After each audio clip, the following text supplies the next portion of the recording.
Hi, good evening. My name is Jay Rothman. Welcome to Real Men Real Talk Live. Tonight, episode 82. It's all about communication 101, the power of our daily words spoken. Welcome.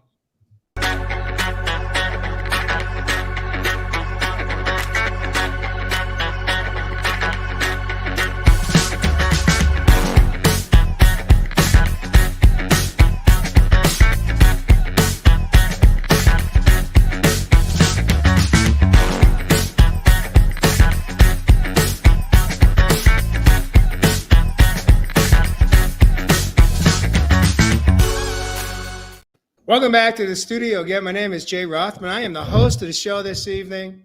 Evis Heath joining us from Australia, across the pond. Welcome to the studio, Evis Love. As always, my brothers and sisters on the other side of the pond, thanks for having me. Josh Ritcher, coming in from Southern California. Welcome to the show tonight, Josh. Grateful to be here. Love you all. And of course, Jeff Fasano, coming in from Nashville, Tennessee. Welcome tonight, gentlemen, to Real Men Real Talk Live. Thank you, Mr. Rothman. Jay was a little bit off with the communication with the intro brothers. I don't know. It was a different flow tonight. I want to take a moment here to welcome our viewers. If you viewers, welcome to Real Men Real Talk Live. We are broadcasting in live tonight, live streaming, unedited, coming in on Facebook, YouTube, and LinkedIn. If you should hear something that you like or love, we invite you to tap your love button on your monitor and light us up. If you have any questions or comments, please feel free to drop them down in your comment section, and we will do our best to acknowledge as many of your questions that you may have. If you are new to the program, take a moment just to let us know what city, state, or country you call home today, and we are grateful to have you join us, perhaps maybe for the first time. If you have, in fact, been supporting the program, and this is not your 82nd episode, but perhaps your first episode, welcome home. Tonight's episode is all about Communication 101, the power of the words spoken daily. But there's another piece to this. There's another caveat. It's not just the power of the words spoken. It's also the power of the thoughts that come through that may not even be spoken through our throat. How, in fact, do these words impact or thoughts impact our life? And a lot of times we are focused on how other people speak to us and what we hear and what we receive. But I do believe that a lot of the times our biggest foe within is within. Our biggest foe is within us.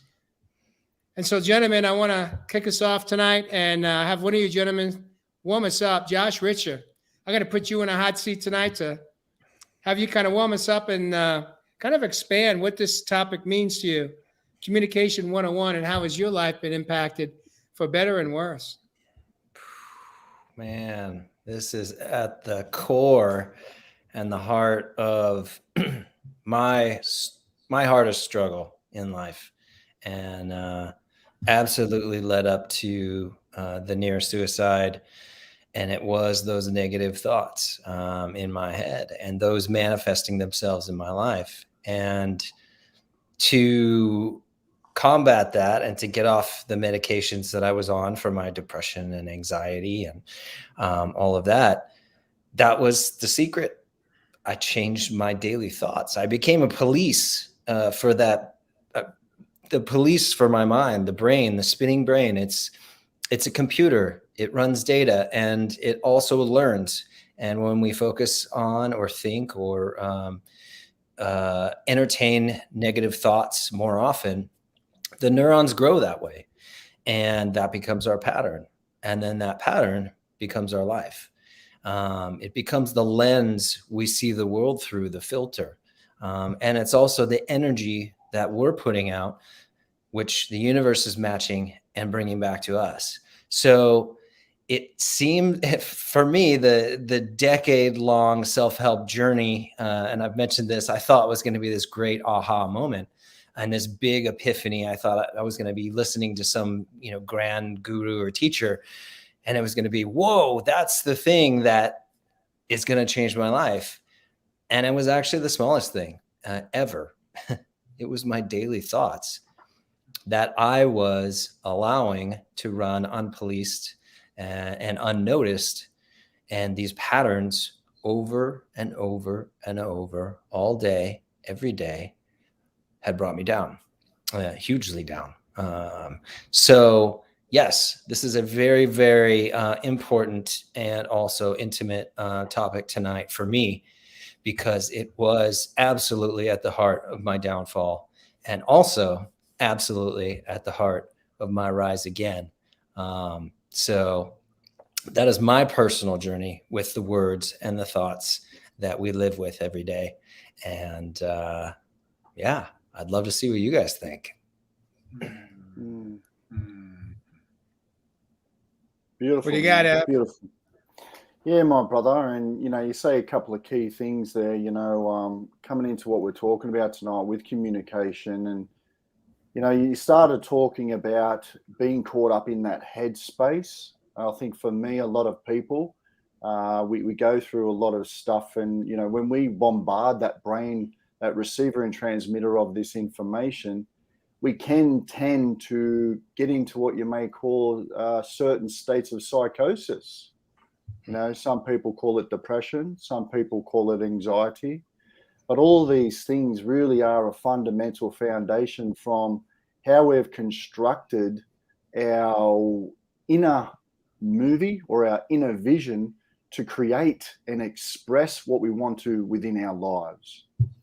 Now, over the last 7 days, and I talked about this on a video yesterday, I did a very, very decisive, if you want to call it, 7-day activation, which talks a lot about how we communicate, not only with the people, places and things out in the outside world, but most importantly, how we're communicating with ourselves.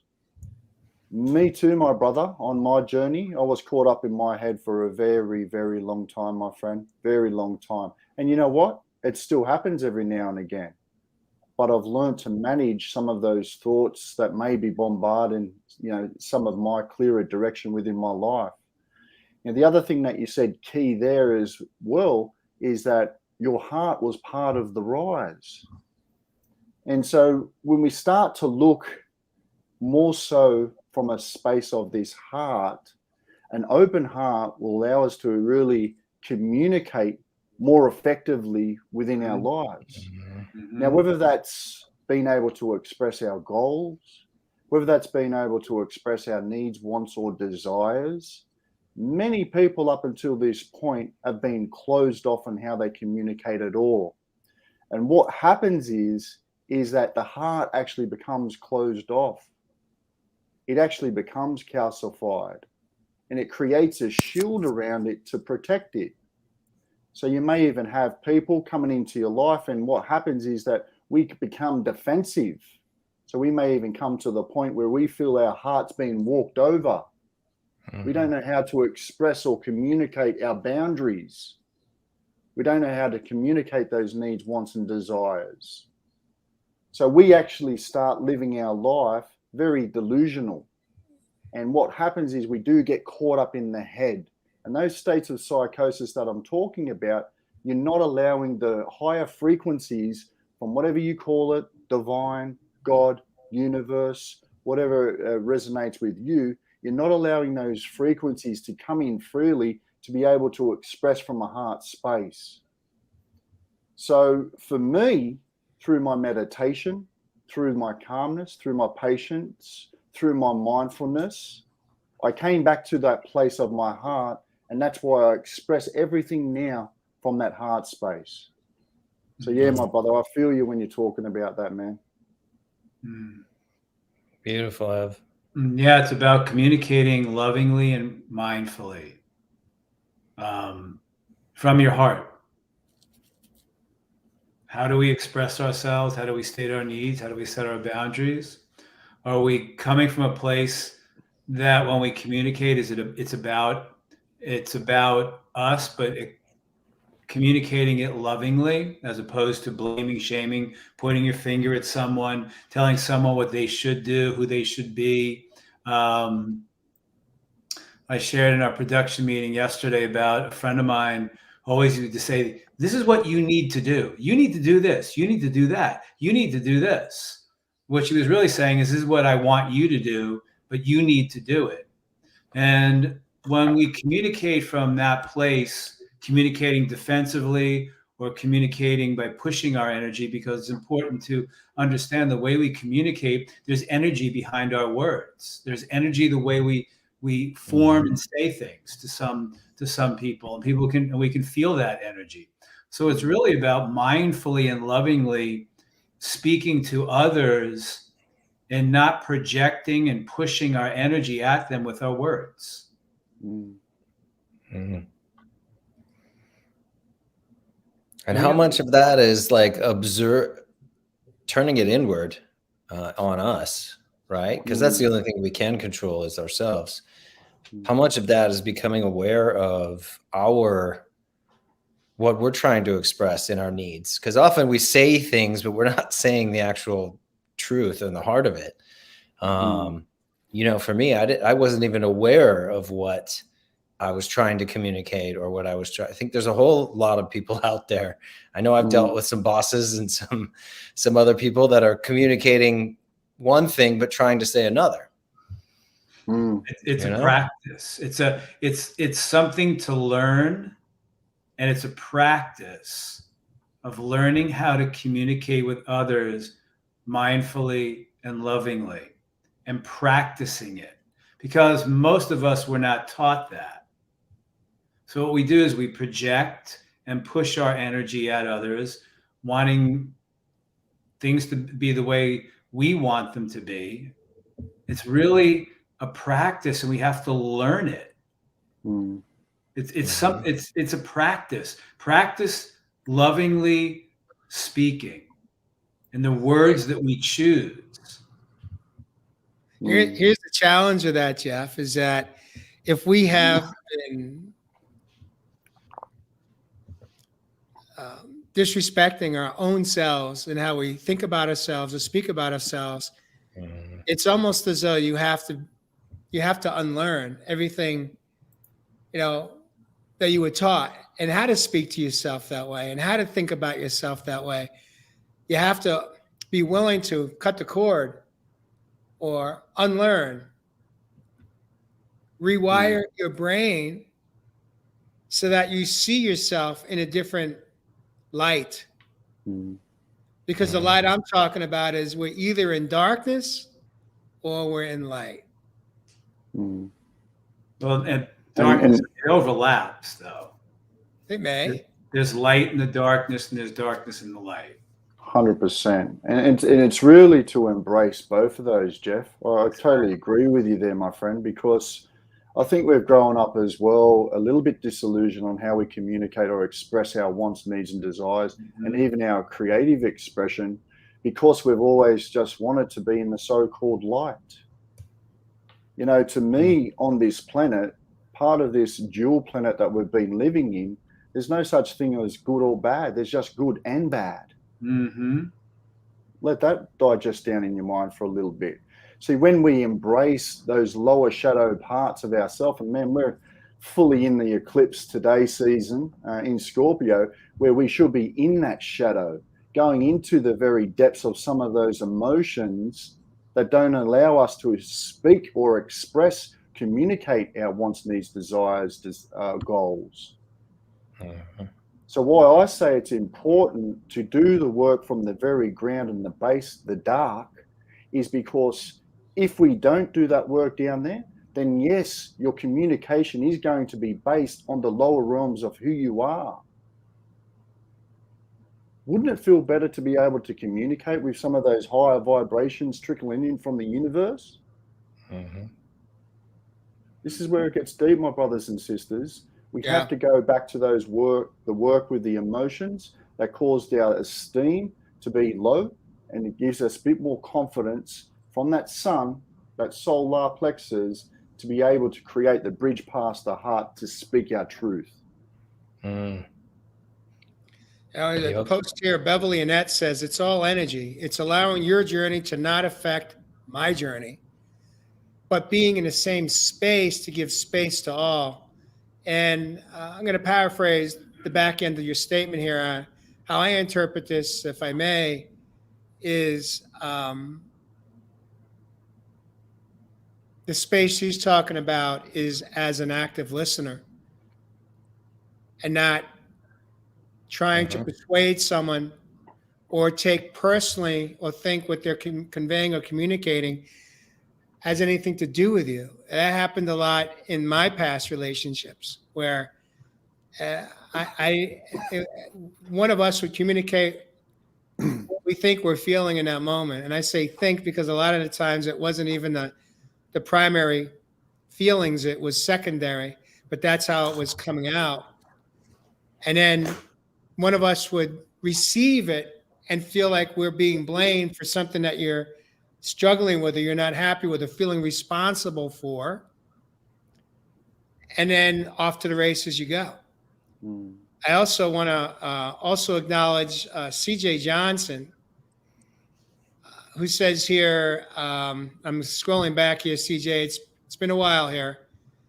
But while you find it, Jay, you brought up you just triggered me on a really good point too in communication, was that I think a lot of us men feel when we hear things from women or important people in our lives, we feel like we have to do something. Because tell me more. Why? That's some call to action, or we need to fix something, or we need to undo the injustice, or we need to, go to battle for our woman or our family or whatever, is happening in that, whatever is being spoken in that moment. I was caught in that forever, was that I kept thinking, what do I need to do as I was listening to my girlfriend? And sometimes people are just talking their emotions out or venting or need to express it and get that energy out and moving, and then it's gone. But I always took it as there's something I need to do. And what action needs to be taken after this conversation, which meant half the conversation I was in my head thinking about what I needed to do and not actually listening to the person. Right. Yeah. A good tool with that, Josh. And I used to do the same thing, dude. I'm listening to somebody who is expressing whatever they're expressing. And in my head, I'm going, okay, how can I take care of them? What do I need to do? I go right into that place. And what I've learned is, when someone comes to me and says, they start talking about something, and then they're telling me something that's going on in their life or whatever. After they're finished, I just say, so how could I help you if you need help? And what might you need from me right now? Beautiful. And I had to learn that. I had to it just goes back to moving into a greater consciousness and awareness of ourselves. I mean, Josh, you bring up a great point. When somebody is speaking to us, what are we doing? Are we in our head? Are we listening? Or are we thinking about how I can fix their problem so they're going to love me? I did all of that, but it took time to take myself out of it and then ask those questions at the end. And they might say, well, thank you for listening. No, I really don't need anything. Okay, cool. I remember years ago when my mother was going through some stuff after my father died. And I would, because of that dynamic, I would do the same thing, Josh. And then when my mother would call me, she would start talking and I would stop her. I go, Mom, hold on one second. What do you need from me? Do you need to vent right now? Or do you need my responses? And she goes, oh, all I want to do is vent. And I go, great. And I would hold the phone and just listen to her. And that's all she wanted, was to vent. And that was the beginning of me learning that I'm not here to fix everybody's problems. There you go. Beautiful. There you go. I want to take a moment here. I want to shift gears. That's for you. There you go, Fasano. All right. So here's where I want to take it is I want to introduce the power of words that come as it relates to our own health. Mm-hmm. For example, if you have a terminal diagnosis, a disease, and the doctor gives you the diagnosis, right behind the diagnosis is the P word, the prognosis. And personally, I think Western medicine does a disservice because the majority of time, let's, for example, talk about autoimmune. Most Western medicine doctors will say there's no cure. That's the prognosis. So then you accept that. That really becomes your life sentence and your death sentence. Those words. And then you live in that disease and you accept all of the pain and all of the suffering and everything that comes along with that autoimmune diagnosis. Yet I have met men and women that have put into remission. Some refer to it as healed from autoimmune. Let's take another example, cancer. Most of the time, when the oncologist gives you the diagnosis, right behind it is a prognosis. You have 6 months to live. You have somewhere between 8 months and 18 months to live. Get your house in order. I call BS on that. But the truth is that, and I don't know what the statistics are, but it may be as high as 7 out of 10 times that patient doesn't make it past that 18 months. Or if they're given 6 to 8 months, they're done between 6 and 8 months. Now, why does that happen? How does that happen? Is I believe when the patient accepts that as the truth coming from man, their body basically it becomes energetically in alignment with that prognosis. And they are basically winding down, preparing to die. But I've also met some beautiful men and women in the last 6 years that said, no, thank you, that called BS and took their health in their own hands. And they accepted the diagnosis, but said, oh, heck no to the prognosis. And they got busy. They sought care outside of the traditional care for cancer. I know one woman from Australia that did just that. I interviewed her, I think 3 or 4 times. She's NED. They couldn't even give her treatment in Western medicine because they said there was nothing they could do for her. She was done. And she sought care outside of the traditional means and found holistic healing, a medical center outside of Australia. And she's NED today. So it's not that she was a miracle. I don't believe in miracles. I don't believe in miracles. She just refused to accept the powerful words from an oncologist. And I think it's a disservice to every human being for any medical doctor to tell you how much time you have to live. This is just one of those little areas that I get really passionate about. My ears can turn red when I go there. When my doctors, I'm going to say mine, I'm going to retract that. When the doctors that I've seen in Western medicine, every single one of them say the same words to me about my medical file. You're a complicated case. No, you don't understand, doc. The only thing that's complicated is you don't understand how I've healed with what is in this file. The complication is not on my end. The complication is on your end because you can't comprehend it. The power of words. But there's something stronger than the power of words. For me, it was the power of thoughts. And when I understood that, All I needed to do was flip the narrative for my own life and just say no thank you to that and say yes, yes, yes. I'm in surrender and I'm willing to do whatever I can do to defy the odds. I know it's possible because I've witnessed it. I am living proof of it. And I've seen many others that have also defied the odds. And so what do you make of that, Ev? What's your sense of that? God, man, I can listen to you all night, my brother. Beautiful. Exactly. Yeah, man. Wow. I like Jay on his soapbox.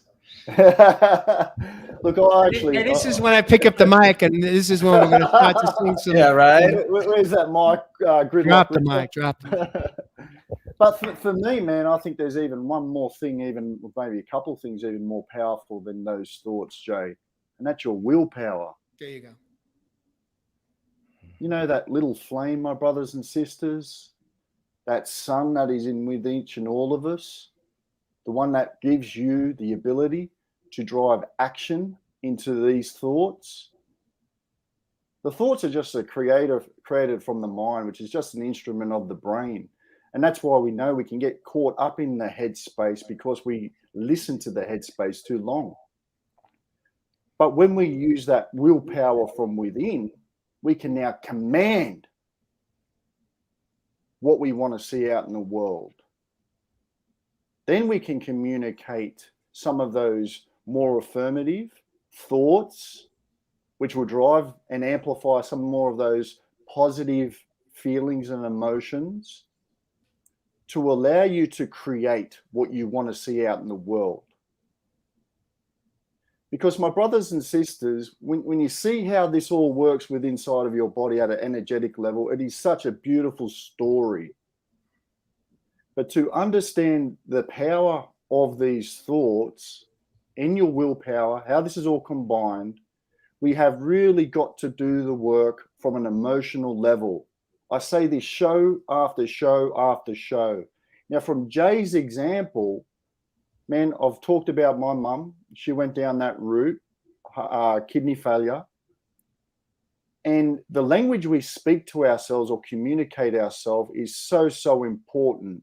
We know scientifically that 50% of the communication is non-verbal, my brothers and sisters. So if you don't have that willpower to start talking good things about yourself, my brothers and sisters, you've got to start doing some inner work so you can command that mind to allow those positive thoughts and feelings to address what you want to see out in the world. But until that happens, my brothers and sisters, the mind will really take care of everything. And like it keeps saying, you really want to make this from the heart space. Mm-hmm. Beautiful. And Ev is not saying rah rah shish kumbah, go grab the pom poms and let's be extra happy because happy's gonna fix the world. No, all right. I'm getting on my soapbox now. Damn it. Here, Josh, It's a choice. In 2016, when I was diagnosed bipolar, I had a choice. I could read every book about bipolar, see all these things that were wrong with me, see how I was different, separate myself from the world, or I could say, you know what? This is just me. Everybody's got their thing.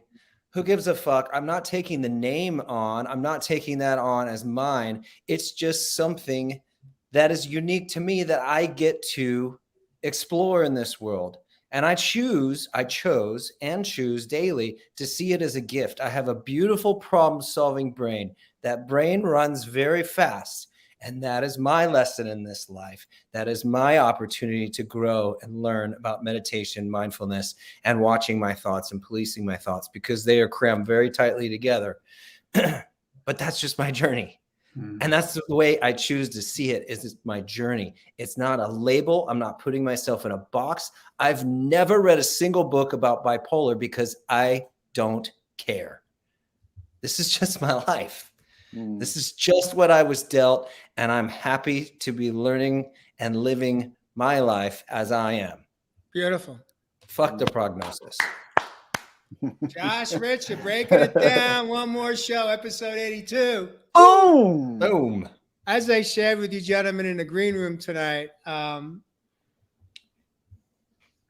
when I got one of the diagnoses that is in the I call the motherboard. It's the one that's lingered, reversed 8 out of 9 conditions. I joined on social media a group of others that have the same diagnosis. And at first I thought it would be a good group for me. But over time, I was aware that it was the majority of people were victims. They were complaining. They were living in the disease. And at some point, it took me some time, maybe 6 months, maybe 8 months. I woke up one day and I said, why am I paying attention to this? This is negative vibrations. This is negative energy. I don't choose to be that victim of that diagnosis. I choose to be a victor. And what did I do? I took care of me. I unfriended, I detached. I said, no, thank you. Not here, not now, not today, no more. And then I got really busy because I understood the power. You know, we're either in it or we could step out. And so for me, that was a pivot moment when I understood that I don't need to be in a group with others that are suffering together. No, I want to rise above that. And that's the choice that I made. I want to share one other quick story. The power of words. I remember I was still in my marriage, and I just taken a couple of vacation days the week earlier, and I spent it with my wife and my 3 sons, and they were teenagers at this time. The next week, my wife says to me in this tone, don't you have any vacation time coming? And I went right to defense. I went right to offense. I received it in a way that I heard it. And it became this very defensive. What are you talking about? I just took 2 days off last week. Like in my mind, I'm going, it's never enough. I can never please you. I mean, all that stuff that couples go through, right? And it wasn't until I was out of the marriage and on my healing journey that it came back to me, that moment, very crystal clear. And I realized 2 things. One is that she wasn't able to really express her true feelings. Her true feelings weren't what she said. And this is what I believe her true feelings were. I know you took 2 days off last week, but most of that time was spent with the kids and us as a family. Do you think it's possible that we could look at the calendar and pick a day or 2 and go out? The kids are old enough, they could watch themselves, get out of town, just the 2 of us. Why? Because I miss you. I love you. I adore you. And I just want to spend some time with you alone without the kids. What do you think, Jay? Wow. How If different she is that? was able to convey that, I believe today was the essence of what her truth was, it would have changed everything.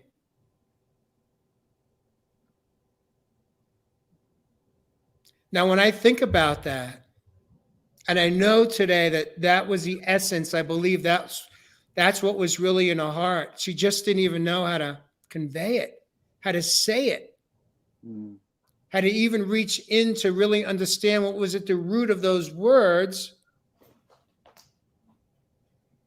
This happens every day in many of our relationships. We think that when we're expressing that we're angry, we think that's a secondary emotion. The anger is just our way to express what we think we're feeling, but the anger is really not the primary. It's a secondary. if we take a moment to really ask ourselves, why am I even feeling this way? What's behind that? Then maybe we can start to begin to awaken to what's really going on, not in here, but right in here. What do you make of that, Mr. Fasano? Communicating mindfully and lovingly. There you go. All comes back to that, but most people don't know how to do that. Don't know how to state their needs, set their boundaries lovingly, push their energy. I'm repeating myself when I said earlier.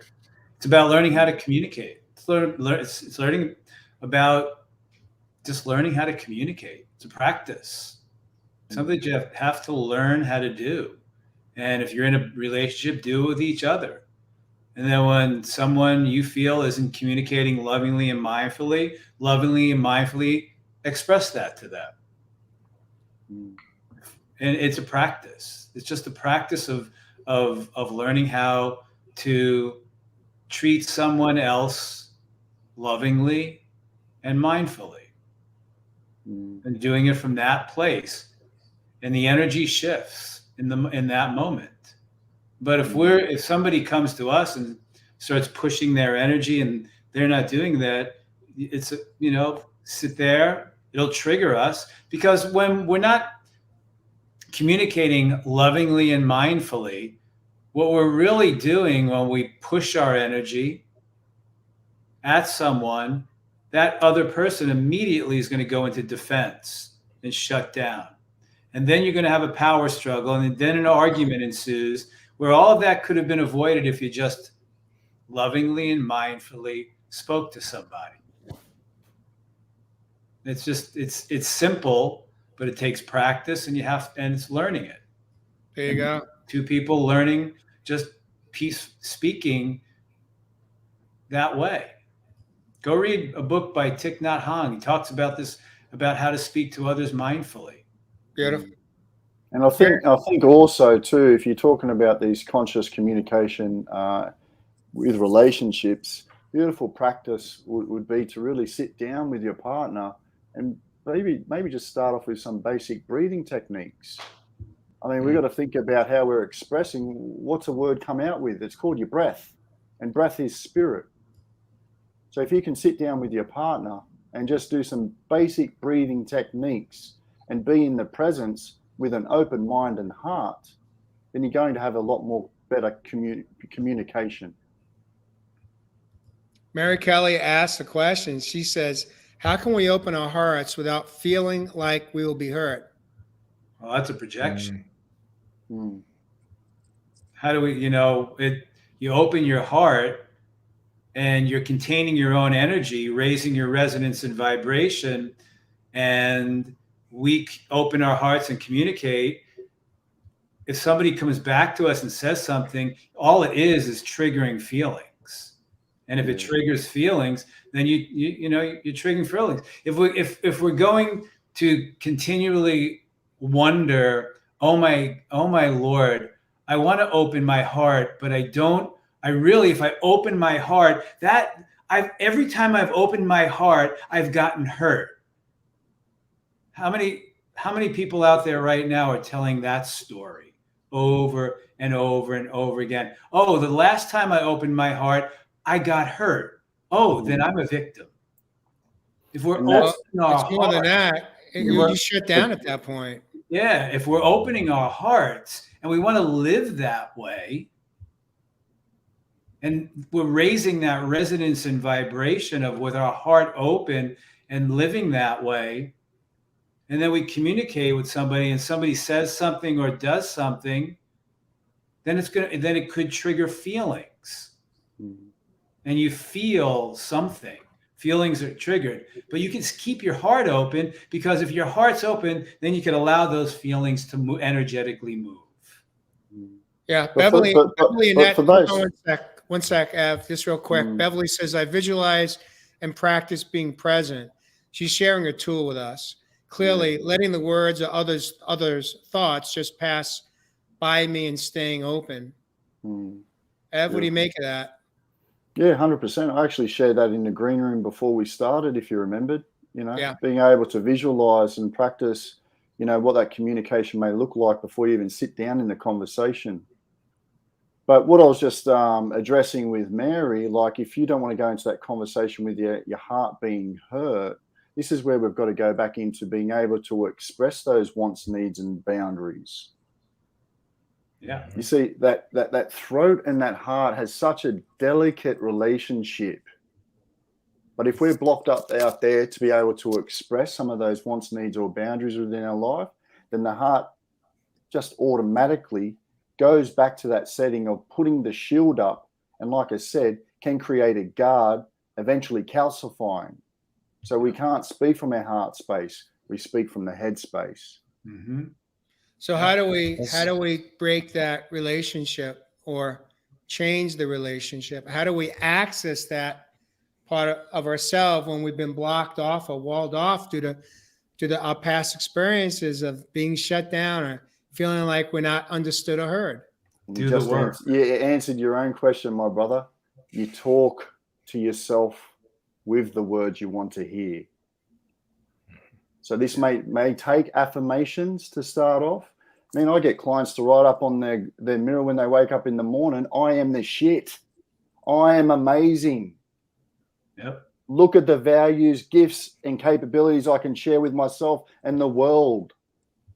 Affirm these things so that the brain actually starts receiving the information, and then the subconscious drips it in. And then all of a sudden your body goes, okay, we've got a different human being down here. Let's play. But we have to affirm these things to ourselves before we can affirm to others. Yeah, we've got to know who we are, and not everything is about us. Really? Yeah.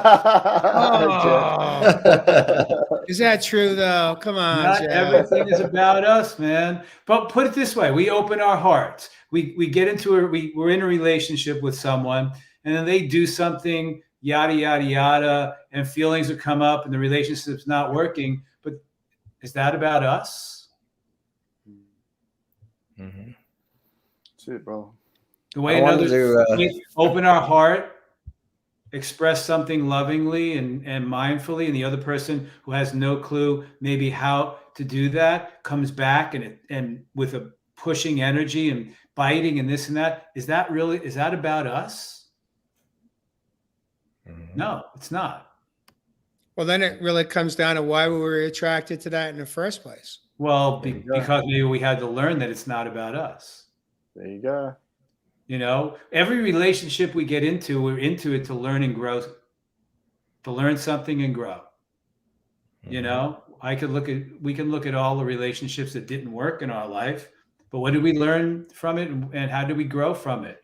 Or did we learn anything and did we grow from it?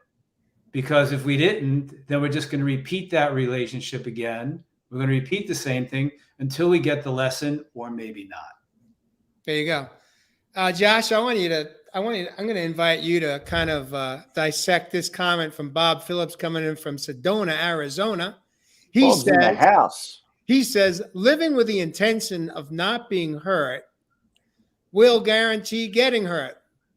Can you break this down for me? What does he mean? Well, if we're saying the words all day long, I don't want to get hurt. I don't want to get hurt. I don't want to get hurt. I don't want to get hurt. You're affirming getting hurt. You're putting the energy where our attention goes, energy flows. So if you're so focused on something not happening, you are focused on that thing, and you then will draw that thing to you because you're focusing on that one thing that you absolutely in this world do not want to happen. And that's where all your attention is. So the universe says, oh, he's focusing on that. Let's bring him that.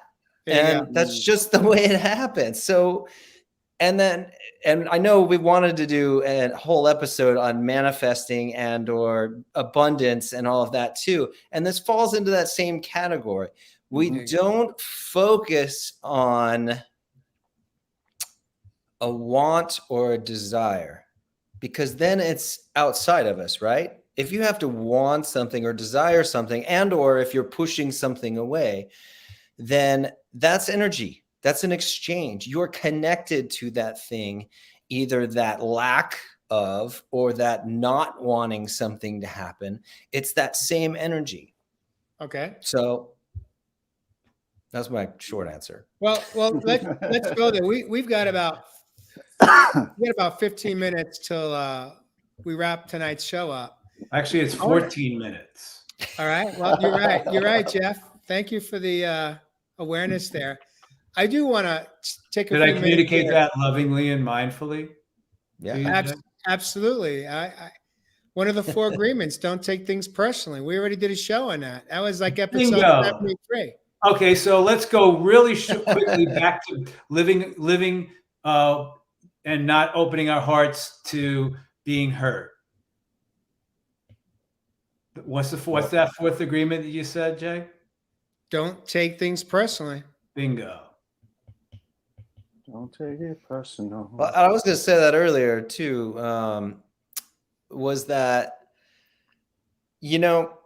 most of us, all of us on this panel, and then most of us in life at one point were asleep at the wheel and just spouting out what was in our head. Like Ev was saying, we're from that head space, not the heart space. And so when we're communicating with most of the world, we need to be aware that the words that their brain are spitting out are just trying to protect their heart.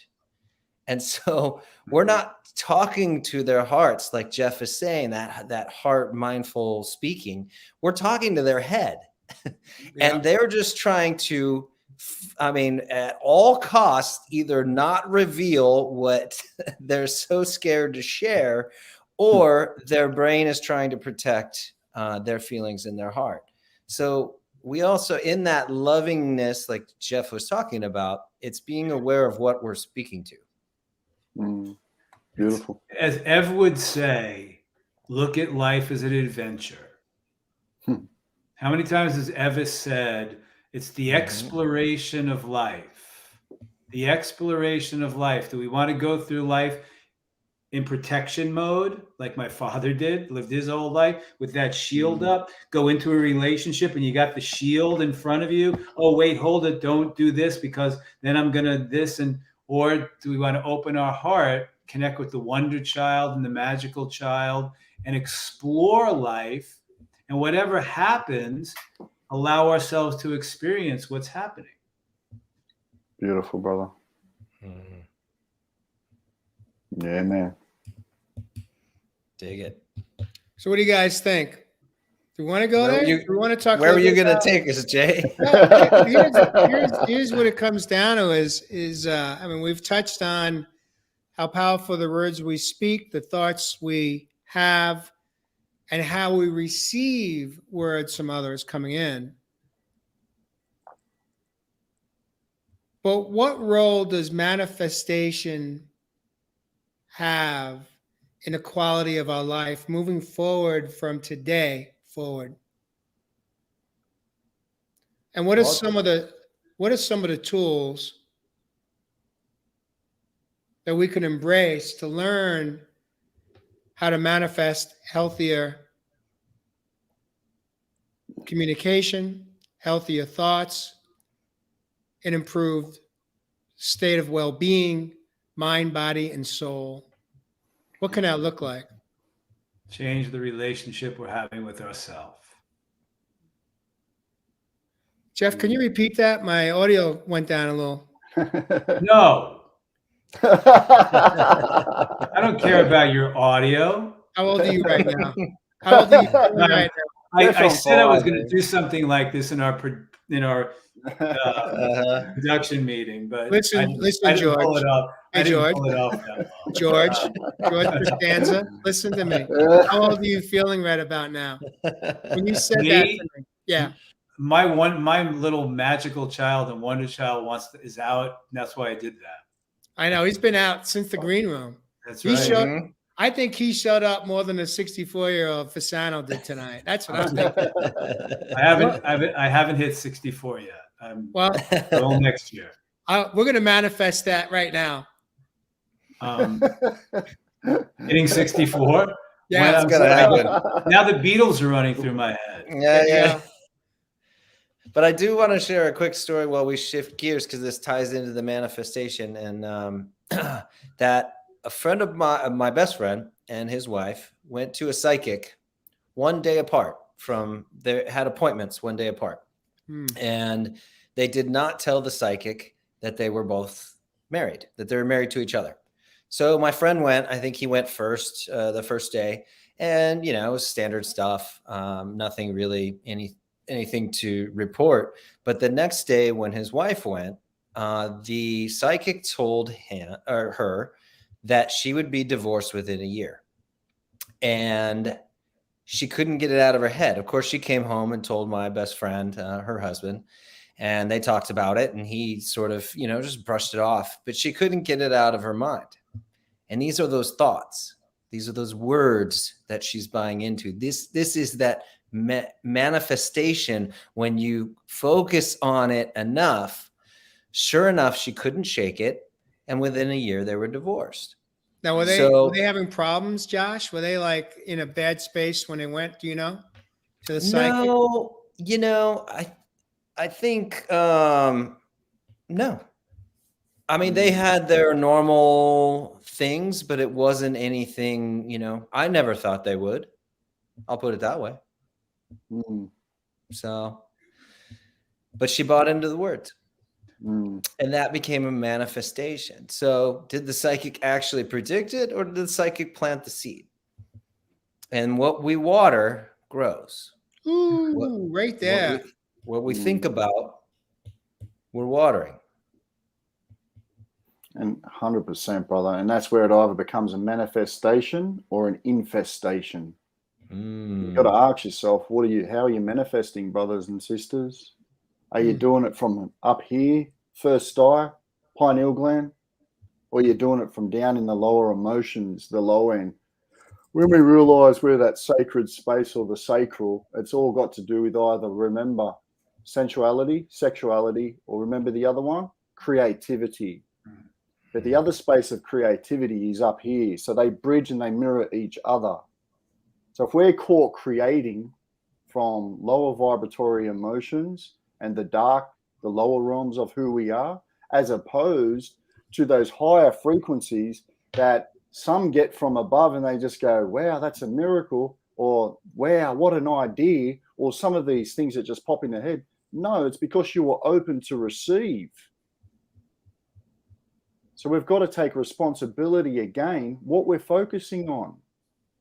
That's the magic of this physical body, your eyes. Start paying attention to what you are focusing on, my brothers and sisters.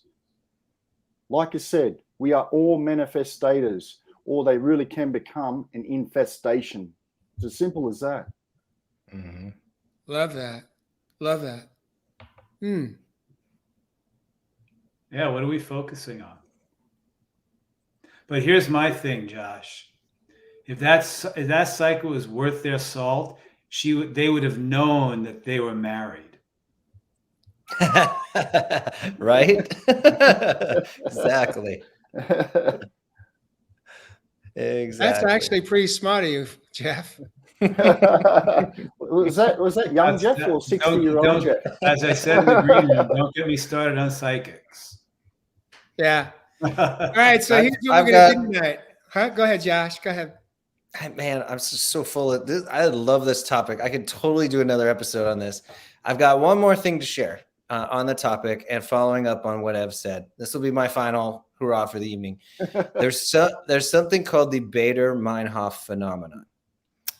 Now, it's the guy in Germany who figured it out, Mr. Meinhof, whatever. But example of this is when you go to buy a new car. Let's say it's Subaru. You start looking up the Subaru online. You test drive it. Well, the thing is, our brains are bombarded with millions of bits of information all day long until we tell it something's important. By test driving the car, by looking it up online, your brain goes, oh, wow, okay, this is something we need to focus on then. So now out of the billions of bits of information all day long that you're bombarded with, your brain starts to see that Subaru in the parking lot at the grocery store, see the Subaru on the highway. Now, it was previously invisible to you because you didn't tell your brain that it was important. This is what happens when we focus on our words and when we reframe our words and choose to think positive affirmations. We are telling the brain what to find in the world. It becomes the glass, literally becomes the glasses. That's how it works. So we have to feed it the things that we want to see in our lives. There you go. So Josh, you got 1 minute. This is your wrap. All right. What This is your rap, Josh. What is the most powerful manifestation experience that you have witnessed in your own life around you? You have 1 minute. After I walked from the near suicide, I decided to pick one word that encapsulated my downfall. And that was the word should. I should have seen the tech business crash. I shouldn't have invested all that money. I should be doing this. I shouldn't be doing that today. I should be doing something else. It was that pressure and all of that pressure to be perfect, pressure to do everything right, pressure to save my relationship at the time with success. And so one word, should, littered throughout my life, was a minefield that I had to navigate every single day. And that absolutely brought me down. And when I started playing with reframing, that was the very word I tried first. And literally a month later, it was like I was dropping weights off my body for the first time in my entire life. Beautiful. Thank you, Josh. Ritcher. Love that. Jeff, you're up. What's the greatest shift or pivot in your life that you personally manifested? What was it? When I quit my job when I turned 40. And what was the pivot for you? You manifested that, but what did you reach for? To create an entire new life, the life that I have right now. Okay. I was, doing the 9-to-5 thing in the corporate world, following the blueprint of life, and that wasn't resonating for me. And I wanted a couple of things. I had a passion for photography that I wanted to follow. I was miserable. I knew I wasn't living my soul's journey. And then I wanted to create my own life. I wanted to create a brand new life after doing this life of 9-to-5 in the corporate world every single day. And I had a dream to do that. I had a dream to what I wanted to shoot. And it has taken me a while to really embody this. But the life that I have right now, I manifested everything in it. Beautiful. We're gonna be short for time, but I thought you were gonna talk about when you said, I believe you were walking in Times Square in Manhattan, and you said, someday I'm gonna be on that billboard. And you manifested that. It ended up that's a microcosm of something that I said in 1999 and 2012. There you go. Became a reality. You got it.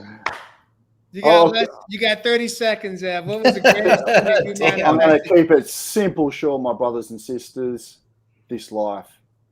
Yep. You know what? This life. Lately, I've just been showing gratitude for everything that I've been able to manifest in this life. There you go. I'll keep it simple. Love it. All right, I'm up. 30 seconds. All right, I'd say the greatest thing that I manifested was when I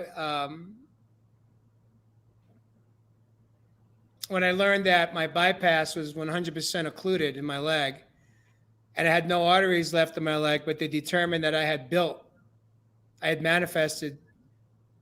They identified at least 2 new blood vessels that hadn't been there earlier. 8 months earlier, they were not there.